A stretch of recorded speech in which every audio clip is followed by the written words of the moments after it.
You're thinking, oh, he didn't play well last year. We'd have O-line last year. He didn't play this bad last year. We just weren't. It's different. He's missing passes now. He missed Juju. Juju beat his corner at least twice. So let me start with this. I only got 60 seconds. I'm tripping. Uh, I think I already fucked up. I think I already fucked up because I got so You cool, bro. frustrated. Take 100. Take 120. Take 2 minutes, bro. You got this. Hey, we good here? Good. I'm getting back to work. What's good, Two Shoes, y'all? I want to let y'all know about Two Buddy. We've been partnering with them. There's a link right below this video that you should definitely click on. It's 30% off. Trust me, you want to install that for the growth of your YouTube, whether it's subscribers, watch time hours, tags, all types of stuff. They have all types of stuff. Can't get into all of it because this will go forever. Trust me, hit that link, 30% off. You won't regret it. Install, Placow, your YouTube growth goes boom, just like that. Wilson under immediate pressure, somehow gets away, throws end zone, it is caught! Touchdown, Freddie Swain! A little razzle-dazzle from Russell Wilson and the Seahawks. Man, I tell you, man, 49ers had them locked up the whole first half, whole first quarter, or something like that, and then all of a sudden Russell does stuff like that. It's crazy. Bananas. Just bananas, man. Who keeps their who can keep, let alone keep your equilibrium to know which side is, no, I'm gonna leave it alone. I don't know how he does that. I just don't know how he do it. I don't know how he does it. All right, y'all. Welcome to week 4 of the NFL recap. This is Rob. That's Darren. First topic: are the Ravens wrong for trying to get their rushing record at the end of the blowout? But I don't think they're necessarily wrong. John Harbaugh, hopefully I'm saying that right. He said it perfect. It might not mean a lot to you, the Denver Broncos, but it meant something to the Ravens, and that means something. Right? Trying to break records.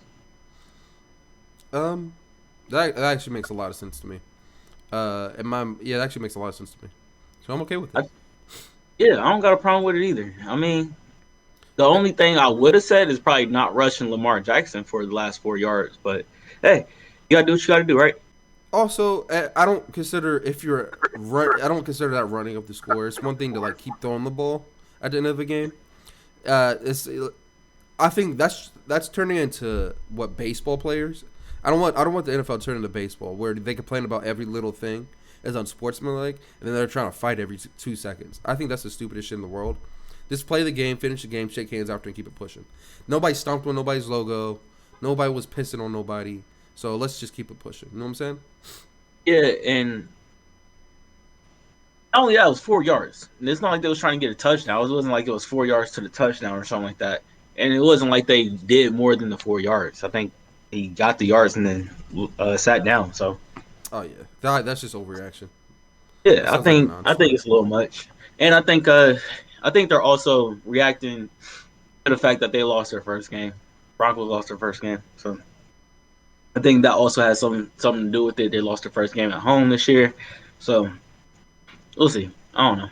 I think that has something to do with it personally. The question is, would you do it? And I personally think if it means something to my organization, I would go back. I would go out there and do it with my team. All right. Yeah, especially if they wanted to get it, definitely. Exactly. Um, and for Broncos, and not only that, it's football, man. You could stop them. You could have stopped them. You could have tried to stop them.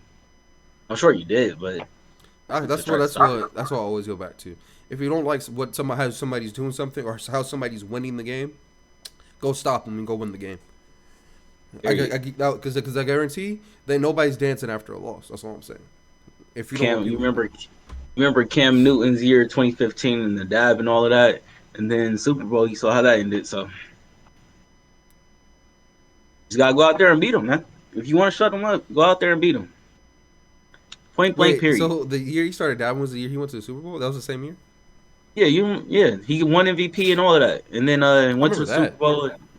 I didn't And know he started to I don't, dab that year. That's funny. yeah, Von Miller. Well, that's when it started. I think that's when it came out. But Von Miller and I don't think Chubb was there yet. And really don't know who was in the middle of that defense, but they was pushing that pocket back on Cam every. But that's a different story. Let's go ahead to the big story of the week. The game that we was waiting for. Me personally, I was waiting for it since Tom Brady went to Tampa Bay. I knew about it since then. So, Belichick, Tom Brady. What you gotta say about that game? That was a phenomenal game. Those are the games we love football for. It was a brilliant matchup on the field. It was a brilliant matchup in the mind, like game plan and scheme. Bill Belichick's the baddest motherfucker I've ever seen in my life. I love that. I love the fact that he had the quote unquote greatest quarterback probably in NFL history on his team for like 20 years. And then today he said, "All right, I got to go against this motherfucker. He knows all my shit. I'm gonna give him a different look every time at the line. And then it's just gonna be something different. It might be a fake on this look. It might be something. It's gonna be something completely different on the next look. That's the greatest shit I've ever seen in my life. And you could tell Tom Brady struggled the whole game. There was a couple balls that he missed. Like there was like two balls to AB. One AB dropped and one he kind of just overthrew AB a little bit. But besides those two plays, the Patriots locked them boys up. It was really a defensive game. The Buccaneers defense played really well, and the Patriots defense played really well. But if I'm Mac Jones, I'm gonna say the exact same thing Homeboy said on First Take. I'm beating the fuck out of that kicker. That's some bullshit. He missed that. It was so close, bro. It was so damn close, and he hooked it. I'm like, damn. I'm salty as fuck if I'm Mac Jones. I forgot how long that kick was, but 56 yards. I remember it was long. How 56 yards in the rain. Yeah, go for it. It was a tough kick. Keep Don't it get going. me wrong. It was a tough kick. I think one thing that nobody anticipated was the rain. Right? Like the rain really affected the game a lot. Raining the whole time it was up there. Somebody said it perfectly. It was like now Tom Brady knows how it feels to practice in Florida weather and then have to go up to Tampa, go up to New England, and it's raining the whole game.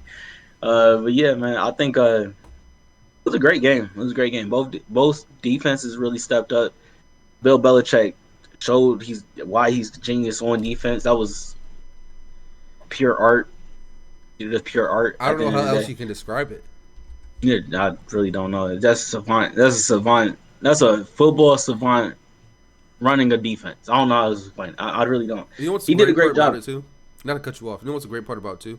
When we were doing our preseason predictions and stuff, we were talking about how Bill Belichick was, and we did the AFC East. We were talking about how the Patriots are playing all these rookie quarterbacks. I think they damn near play all of them, for the most part. And how Bill Belichick's going to eat up these rookie quarterbacks. I just going back to it, to see him do this against the GOAT, it's just like a different. There's levels to this shit. There's really levels to this shit, and you saw it. You saw that Sunday night. I mean, Bill was perfect, man. You gotta understand. He saw Tom Brady for 20 years, man. I think he just knows what throws Tom Brady off. You can't give him the same look every time. And what my real question is, will the real defensive coordinators of that, like our head coaches, the Staley for the Chargers, Flores for Miami, I want to know if they really start to implement stuff like that when they go up against Tom Brady. Do they try to throw everything out there at him? I want to know. Because, usually it's a copycat league. If you figure out if one coach does it, usually you try to do it too, right? Yeah, definitely. To beat the person. So I want to see if they start implementing that crazy defensive scheme and stuff. Mac Jones, though, I got to go to the other side of the ball real quick. Mac Jones, man. I honestly had the Patriots winning this game at the last second, like all the way up until game day. For some reason, I just had Tampa Bay winning, all the way up till game day, and then all of a sudden I just switched to the Patriots. I don't know why. But I think Mac Jones is the truth. I think he's the truth. Now, I would say I'm a little bit concerned about the help around him still, even though they spent all that money in the offseason. But I think Mac Jones is the truth. I think the only one thing I will say is that they don't really ask him to move the ball downfield too much. He's a real system quarterback, like a real system quarterback. And that's a little bit concerning sometimes. That is concerning, but if you think about it, especially if you think about him at Alabama and how basically he's a plug-and-play quarterback, and how well he did at Alabama with all that talent around him. I think it was the same thing we thought when he going into this draft, that he was a plug and play for the Patriots, just because he seems built to be a game manager. That seems like he's built to do that shit. Yeah, and with a good defense and a good defensive coach, I wouldn't be surprised if the Patriots are contenders within 2 to 3 years again, if they're like making playoff contention. Obviously, they need more talent on the offensive side, but that defense is real, and Mac Jones is definitely their guy. Yeah, definitely. Somebody said something though that really actually kind of brought something to my attention. How do you go from Alabama when you're playing with all this great talent, Najee Harris and Devontae Smith and all the great receivers, and then you go to the Patriots and they said very rarely do a quarterback go from a college team where he has more talent than what was on his professional team. On the offensive side, I'm thinking that's what that person meant, and I think it's kind of hard to debate that fact. Like, Devontae Smith is better than any receiver that's on Patriots right now. Yeah, we can go through it. Najee Harris is better than any running back. Jalen Smith, I'm sorry, I'm combining them now. Devontae Smith and Jalen Waddle are both better than any receiver they got currently. Yeah, and Alex Other will also win in the first round. Yeah, I'm gonna be real with you, man. They got a real Patriots organization because they won so many Super Bowls. Tom Brady, Bill Belichick's still a great defensive coach, but they got a real question that they got to answer within these next couple of years: is how do they do with drafting weapons on the offensive side and developing those weapons? And are you going to get that guy from Mac Jones? Because everybody in the league knows you need the weapons. You need the weapons around you. So he's a game manager. Would you prefer a big game managers? Sorry, game managers need weapons too. Sorry. That's not what I'm saying. But I'm asking. I'm giving you the option. Would you rather a running back, a potential running back with him, or would you rather a potential receiver? Like, what are you going for? What are you looking for? Because you can honestly only get one in the first round, or do you just keep building that line? Depends on where they pick, right? It just depends on where they pick. I think. Let's say 15 to 20, just for argument's sake. You can get a good receiver if you develop them.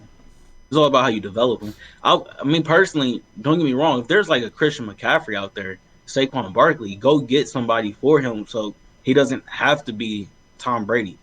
He just has to be a game manager. He was like one of the first. Actually, I have no idea where he was drafted. Like, he's like you talking about like in round. I don't know. I have no idea for some reason. Pretty sure it was the first round, but I can't for sure say that. Okay. I think they need a running back. Just take the play action on a little bit more. Try to use him like. Well, no, he's really good out of the gun. That's another thing they're going to have to figure out, how to get him under center every once in a while. What the fuck happened? What the fuck happened to the Jacksonville Jaguars in the second half of that Thursday night game last week? I know it was kind of a long time ago. That's why I had to think about it real quick. But that's my what the fuck happened. What the fuck happened, bruh? These niggas, I don't think they scored like one time in the second half. They got smacked, bro. I was like, what the fuck? I was so upset with that game. They blew that whole game. They got one touchdown in the second half. That's my WTF. I have no idea what happened in that game. That was a joke. To me, the Bengals was the better team. That's what I look at it. The Bengals were the better team. Somebody said it perfectly. And they're a second half team. They're explosive as hell. The Jags should never let that up though. They should 24 points in the second half. 20, like, you shut them out in the first half, I think. They did. Yeah, you shut them out in the first half. 24 points in the second half. My word. That is crazy. They flipped the switch on you. Flip. Man, I agree with you. I lost money on that, so I don't got no problem with that. I lost more than you. Yeah, because you doubled down. But anyway, I think my WTF, what the fuck happened, has to go to Yeah, it can only go to one team. 49ers defense.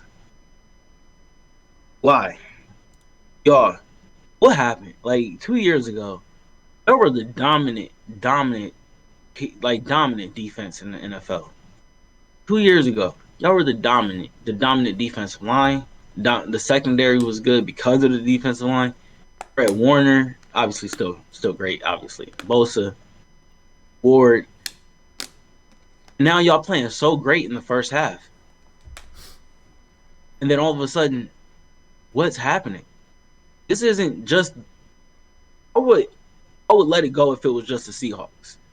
This happened with the Lions. I let the Lions back in the game. And well, yeah, I'll just leave it at that. Lions and the Seahawks specifically is the two teams that you really let back in the game. Green Bay, y'all lost to. That was just going like y'all lost.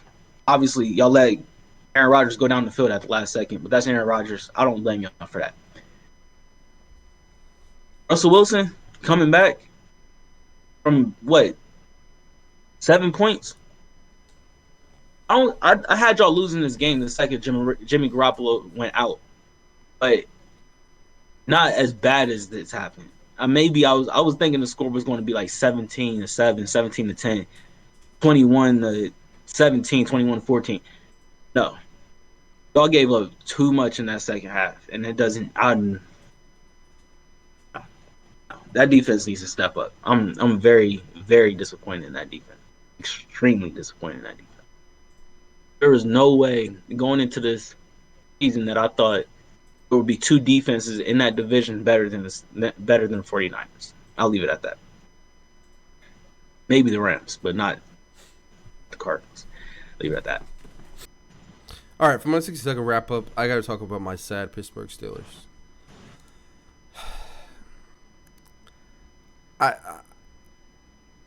I hate to say this, and I really do hate to say this.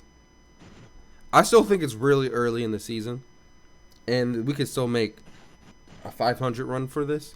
But yeah, it's over for Ben. It's over for Ben. This nigga looks terrible this year, and it's not even that. I know what you're thinking. Oh, he didn't play well last year. We never all learned last year. He didn't play this bad last year. We just weren't. It's different. He's missing passes now. He missed Juju. Juju beat his corner at least twice. So let me start with this. I only got 60 seconds. I'm tripping. I think I already fucked up. Because I got so you cool, frustrated. bro. Take 100. Take 120. Take 2 minutes, bro. You got this. This nigga Ben missed 2 shots with Juju Smith-Schuster. Jai Alexander was gone. Deontay Johnson all night, and he was having a good game. And Ben was still missing passes. I just can't take anymore. He missed Juju. Juju beat his man twice downfield, and Ben missed them both times. Threw it too damn high, so he couldn't fucking catch the ball. It's just over. This is Ben's tour, and I love that he's been my quarterback for he's been my quarterback for my lifetime, for most of my life since basically 2004. I was born in 96, so he's been my quarterback for my lifetime. I just like to thank Ben for his career and what he's done for this team.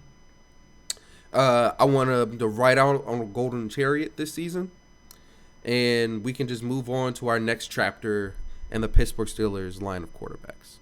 But I'd like to thank Ben for the 2 championships he got us. All those years of dominance of the AFC North, I don't know how you could ask for more from a quarterback. So, yeah, that's my 60-second wrap up. That's over 60 seconds. Okay, I know it was probably more than 60 seconds. Emotional about your team. I get it. My team just lost last night too. No. All right. I don't even like to admit this at all. But the Chargers are a scary-ass team in our division. Raiders, Broncos, and Chiefs need to know this. With the head coach that they have coming from the Rams, this boy is basically Sean McVay Part 2. I swear on everything he is. He's a gambler. He has a quarterback. He has a defense. To me, that's Sean McVay Part 2. And I'm really worried. Not only that, he has a running back that can catch out the backfield, and he's a vet, Austin Eckler. He has weapons all across the offense, from Keenan Allen, Mike Williams, Jared Cook, everywhere. Just a lot of weapons. I'm trying to tell y'all, he's a gambler. He's a defensive guru, and he can figure that shit out. And he has the weapons on defense. I'm telling y'all straight up, Derwin James, Bosa, Joey Bosa, we have a problem in our division, and it's the Chargers, and I'm worried about them. And all those people who that are LA natives, if you're not a Rams fan, y'all gotta stop disrespecting the Chargers soon, because I'm telling y'all soon, y'all making it worse for me and my team. Y'all making it worse for me and my team. But that was a Raiders home game last night, if you ask me. But that team, that shit was crazy. It was. They that said. team is real. They said the broadcast said 75% of the fans were Raiders fans. Yeah, 75. I thought early they said 90, but yeah, I see 70%. Not only that, bro, lightning in a dome. Not only that, lightning in Southern California. It doesn't rain in Southern California. That doesn't even make any sense. There's a whole song that literally says it doesn't rain in Southern California multiple times. That doesn't mean it can't have lightning. Lightning's different from rain. You don't understand how mad I was going into that game. I was like, lightning in the sky. We're playing the Chargers in LA, and lightning, huh?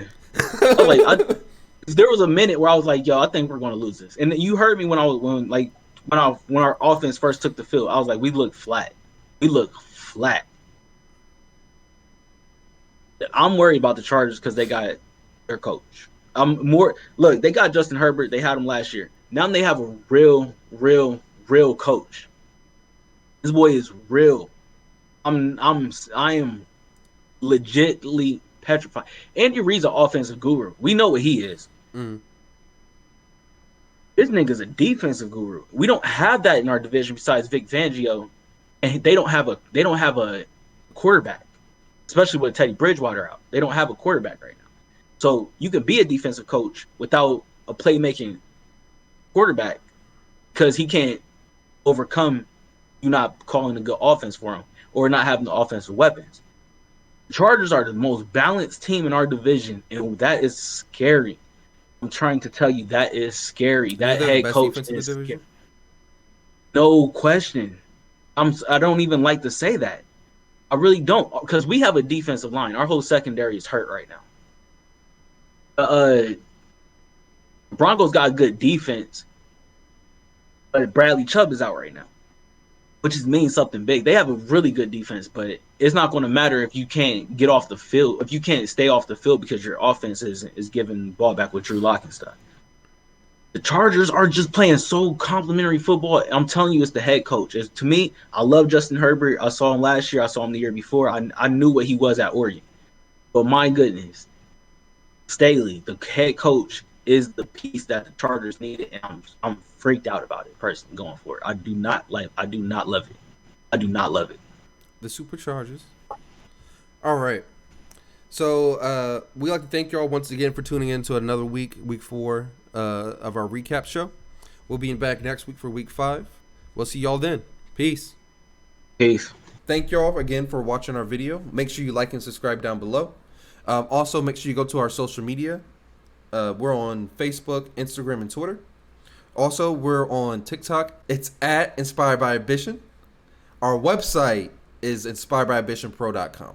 Go check that out. We sell hoodies and t-shirts there. They're pretty dope. Go check that out. Lastly, once again, y'all, we just appreciate you guys watching the video. Thank you once again. Peace out. Peace. Y'all stay up. All inspired by ambition gear at inspiredbyambitionpro.com.